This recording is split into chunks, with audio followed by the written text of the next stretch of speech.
Hello दोस्तों, please मेरा YouTube channel subscribe करें। लुढ़कती हुई पहाड़ियों और चमकती नदियों के दरमियान वाक़ एक छोटे से गांव में आमिर नाम का एक मेहरबान आदमी रहता था। आमिर गरीब होने के बावजूद अपनी सखावत और नरम मिजाजी के लिए गांव भर में जाना जाता था।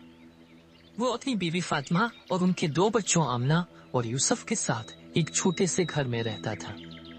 ईद उल अज़हा करीब आ रही थी और गांव में जोश व खरूश दीदनी था।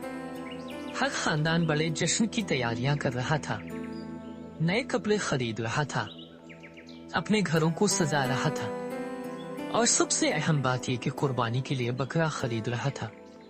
लजीज खानों की महक और मसरत आमेज कहतों की आवाज ने हुआ को भर दिया, क्योंकि हर कोई खास दिन के लिए तैयार था।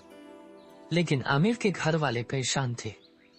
इनके पास इतने पैसे नहीं थे कि वो कुर्बानी के लिए बकरा खरीद सके, और बच्चे, खासकर यूसुफ को दुख हुआ। वो गांव के दूसरे बच्चों की तरह इस रवायत में हिस्सा लेने की उम्मीद में ईद उल अज़हा का मुंतजिर था।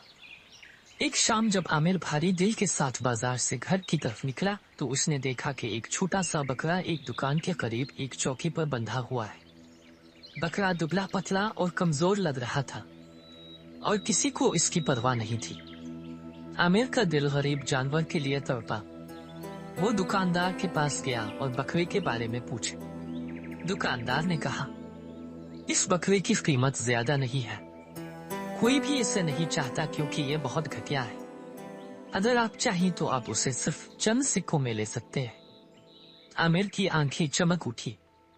इसकी जेब में बस चंद सिक्के बाकी थे। इसने जल्दी से दुकानदार को अदायगी की और आहिस्ता से बकरे को खोल दिया। आमिर ने सरगोशी करते हुए कहा, फिक्र ना करो छोटे, हम तुम्हारा ख्याल रखेंगे। आमिर बकरे को घर ले आया तो फातिमा और बच्चे हैरान मगर खुश हुए। उन्होंने बकरे का नाम नूर रखा, जिसका मतलब है रोशनी, क्योंकि ये उनकी जिंदगियों में उम्मीद की किरण लेकर आया था। अगले चंद दिनों में खानदान ने नूर का बहुत ख्याल रखा, उसे अच्छी तरह से खाना खिलाया और इस बात को यकीनी बनाया कि वो आरामदेह है। धीरे धीरे नूर ने अपनी ताकत बहाल करना शुरू कर दी और उसका कोट चमकदार हो गया।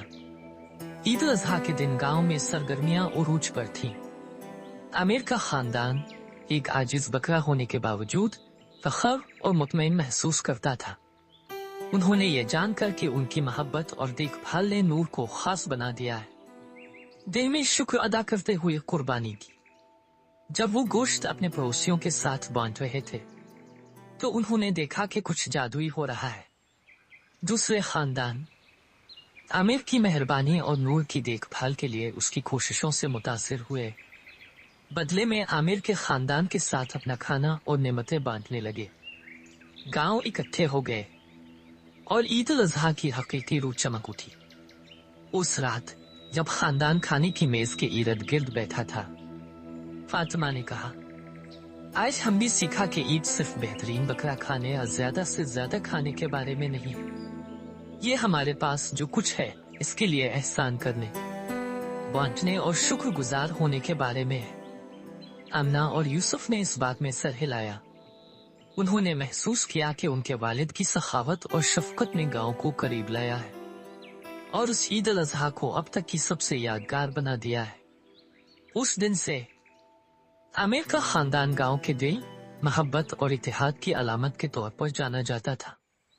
और हर साल जब ईद उल अज़हा करीब आती तो गांव वाले गरीब आदमी के बकरे की कहानी और इससे उनकी जिंदगियों में लाई गई रोशनी को याद करते। हेलो दोस्तों, प्लीज मेरा यूट्यूब चैनल सब्सक्राइब करें।